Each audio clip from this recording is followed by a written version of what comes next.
Vamos agora falar de outros tipos de fundos que não são disciplinados pela Instrução 409 da CVM.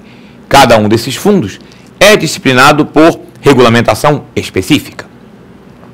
Os chamados fundos exclusivos são aqueles fundos destinados a um único cotista. São desenhados e direcionados para um único investidor. Evidentemente, um investidor qualificado.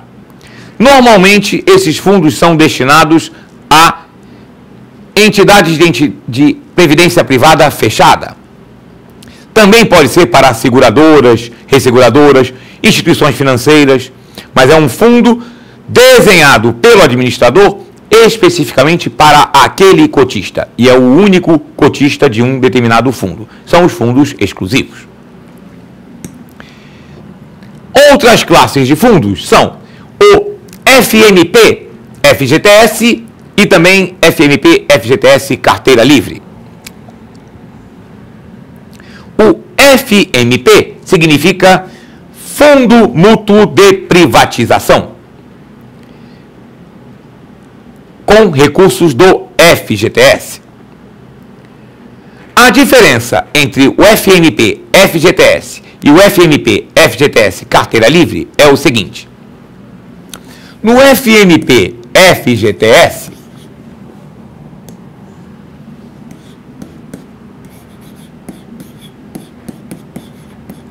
é a primeira aplicação do Fundo de Garantia, FGTS, em valores mobiliários, em ações. O FMP é um tipo de fundo que se destina à aplicação de recursos do Fundo de Garantia em ações de empresas, ou que foram privatizadas, como é o caso da Vale, ou que uma parte das ações do governo que excede a necessidade do seu controle acionário foi oferecida, como foi o caso da Petrobras. Nós, inclusive, comentamos em aula anterior, quando falamos de mercado de capitais, que quando houve aquela oferta, aumento de capital da Petrobras, o Congresso votou uma emenda autorizando as pessoas que tinham feito aplicação em ações da Petrobras na década de 90, utilizando o fundo de garantia, e que ainda detivessem essa aplicação, poderiam adquirir novas ações usando também o fundo. Esse tipo de aplicação é um FMP, FGTS, Fundo Mútuo de Privatização. Embora a Petrobras não tenha sido privatizada, mas era a aquisição privada de ações de uma empresa estatal. Então, o FMP, FGTS é aquele que adquire ações que estão sendo oferecidas ao público. A cada oferta de ações é regulamentado se pode usar ou não o FGTS. O chamado FGTS Carteira Livre, FMP, FGTS Carteira Livre, é um fundo também de aplicação de recursos do Fundo de Garantia em ações, só que a aplicação é livre. Não é necessário ser a ação de uma empresa que foi privatizada. Pode ser de qualquer empresa.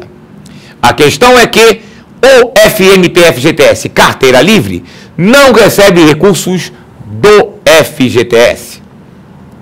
Esse fundo só pode receber recursos que venham de um FMP-FGTS tradicional. Ou seja, para que serve o FMP-FGTS Carteira Livre? Para dar a opção ao trabalhador que, por exemplo, aplicou em ações da Petrobras. 6 meses depois, que é o prazo mínimo previsto na regulamentação, se o trabalhador quiser, pode transferir essa aplicação de ações da Petrobras para ações de qualquer outra empresa. E aí ele vai transferir do FMP-FGTS para o FMP-FGTS Carteira Livre, que tem a liberdade de aplicar em qualquer ação negociada no mercado de capitais. Temos também o FDIC. FDIC significa Fundo de Investimento em Direitos Creditórios. Esse fundo é disciplinado pela Instrução 356 de 2001 da CVM. Fundo de investimento em direitos creditórios é um fundo que investe em direitos creditórios, ou seja, direitos de crédito recebíveis. A empresa tem direito a receber. E aí ela emite títulos que representam esse direito de recebimento que ela possui, esse recebível. E o fundo de investimento em direitos creditórios adquire esses títulos, esses recebíveis.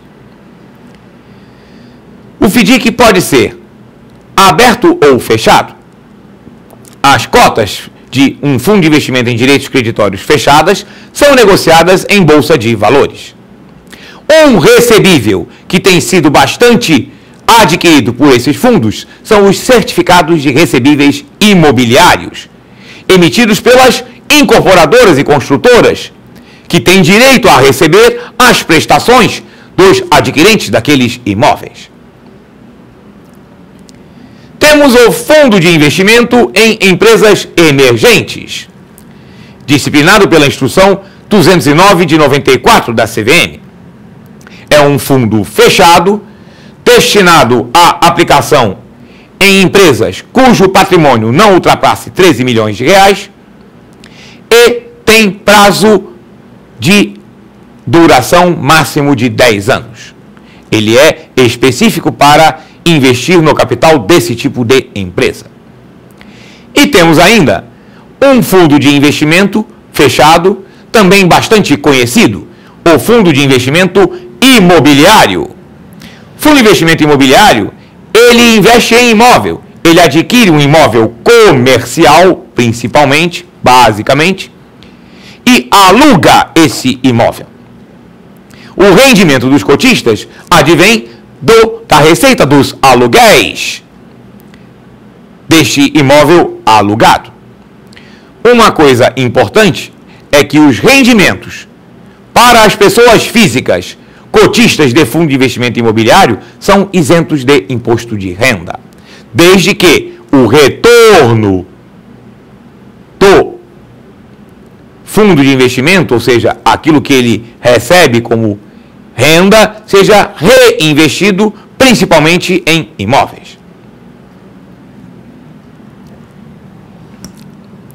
Temos ainda os chamados fundos previdenciários. Fundo previdenciário é aquele fundo destinado a entidades abertas ou fechadas de previdência privada. Nós vamos, em aula posterior, comentar o que são as entidades abertas e fechadas de previdência privada e, principalmente, o que são os planos de previdência privada abertos. Mas já antecipamos que esses planos, principalmente os vedetes do mercado, PGBL e VGBL, investem em fundos de investimento específicos, que são fundos previdenciários. E também são objeto deste tipo de fundo os regimes próprios de previdência social instituídos pela União, Estados, Distrito Federal ou pelos municípios. Como nós comentamos, os regimes próprios de previdência social instituídos pelos diversos níveis da administração pública são, na verdade, fundos de investimento, fundos de pensão públicos, que investem em fundos de investimento exclusivos, específicos dessa atividade.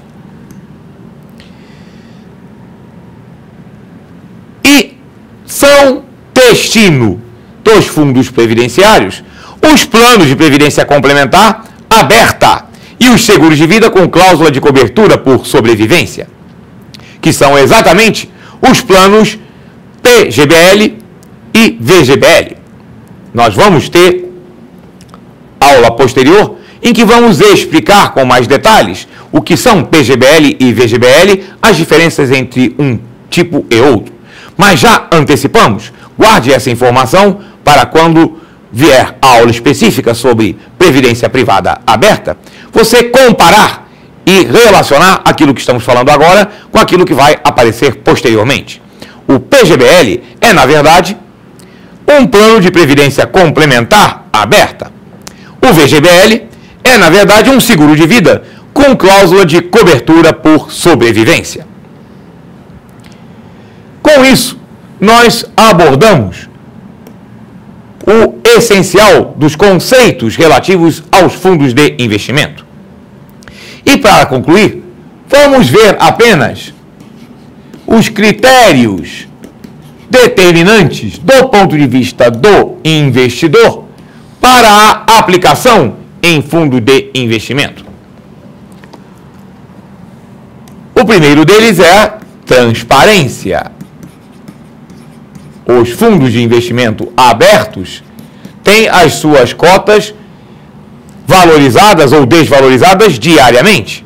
Então, um fundo de investimento aberto publica, normalmente na página da internet da instituição administradora, o valor diário das cotas desses fundos.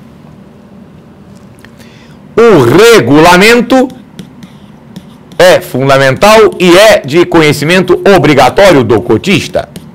É no regulamento que se explicita quais são as posições que o gestor pode tomar em relação aos ativos de risco, qual a taxa cobrada pelos serviços, qual é o prazo de resgate, qual é o imposto que paga.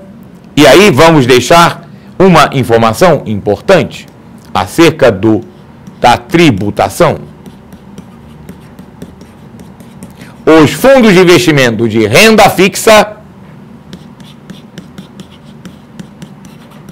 têm aquilo que se chama de imposto de renda come cotas.